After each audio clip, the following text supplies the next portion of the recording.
கருப்பசாமிதான் வெற்றி மாலை சூடி வரும் கருப்பசாமிதான்.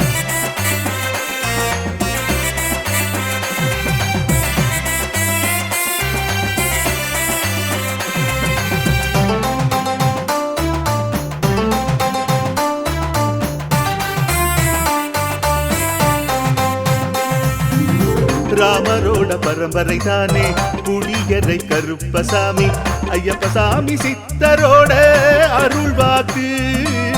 முழு முதற் கடவுளை வணங்கி அரோகரா என்று முழங்கி பாண்டி சித்தர் வழியை வந்த ஐயப்பசாமி.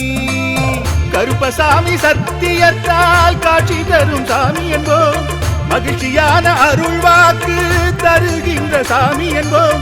எலும்பிச்சையாலே அனைத்து நோய்களை தீர்த்து வைக்கும் சாமி என்போம். திருநீரு